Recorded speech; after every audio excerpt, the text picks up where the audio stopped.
مشکل کو حل کرنے کا طریقہ کیا ہے؟ مشکل دو طریقوں سے حل ہوتی ہے۔ ایک تو وقت پر وہ کام ہو جائے تو پھر مشکل حل ہو گئی۔ دوسرا یہ طریقہ ہے کہ اگر اس کام سے تمنا ہی ہٹ جائے تو پھر بھی مشکل حل ہو گئی۔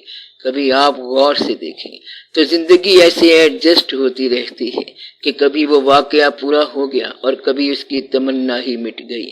کبھی آپ اپنے ماضی پر ضرور نگاہ دوڑائیں تو آپ کو پتہ چلے گا کہ کتنی آرزوئیں تھیں جن کو آپ چھوڑ چکے ہیں اور آپ کو پتہ ہی نہیں چلا کہ آپ کے ہاتھ سے کتنے کبوتر اڑ گئے ہیں۔ پہلے بہت ساری آرزوئیں اور بہت ساری تمنائیں آپ چھوڑ بیٹھے ہیں، لیکن اب جو آرزو موجود ہے آپ یہ نہیں چھوڑنا چاہتے، حالانکہ 10 دن کے بعد یہ بھی نہیں ہوگی۔ اس لیے آرزوئیں تو آپ کے ہاتھ سے نکلتی چلی جا رہی ہیں اور آپ کی عمر بھی ہاتھ سے نکلتی جا رہی ہے۔ تو آرزوئیں کیا چیز ہیں؟ کیونکہ ان کو ہر طرف سے زندگی نگل جاتی ہے، اس لیے آپ اس بات پر کبھی اصرار نہ کرنا۔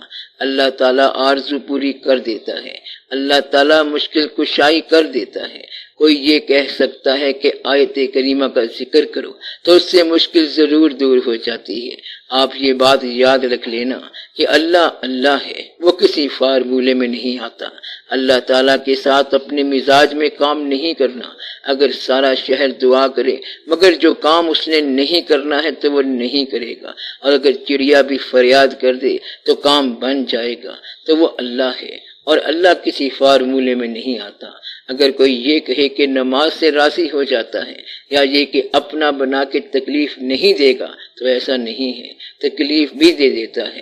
وہ کہتا ہے کہ میں یہ کام ضرور کرتا ہوں، کہ میں خوف ضرور بھیجوں گا، مال میں نقص بھیجوں گا، جس سے مراد یہ ہے کہ پھل ضائع ہو جائے گا اور دانے ضائع ہو جائیں گے۔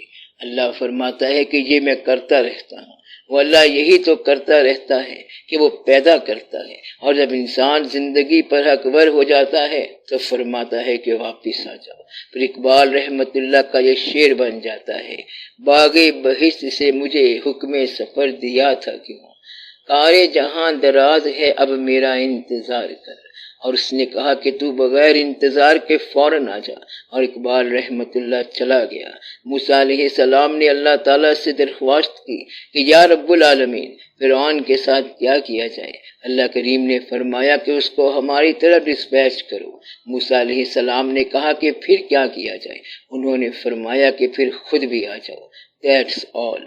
یہ کل کہانی ہے۔ پہلے فرعون کو ڈسپیچ کرو اور پھر خود روانہ ہو جاؤ، اور باقی رہے گا اس دنیا میں اللہ کریم کا نام۔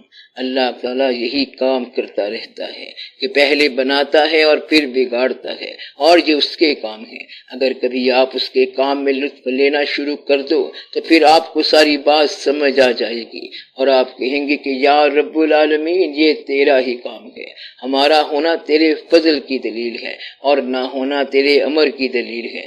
یہاں بھی ہم تیرے ہیں اور وہاں بھی ہم تیرے ساتھ ہیں، ہمیں یہاں بھی اپنا بنا کے رکھ اور وہاں بھی اپنے پاس رکھ، اور ہمارا مسئلہ ہی آسان فرما، ہمیں آسان زندگی عطا فرما کہ یہاں بھی آپ کے لیے زندہ ہوں اور وہاں بھی آپ کے پاس ہوں۔ یہ آسان زندگی ہے۔ وما علینا الا البلاغ۔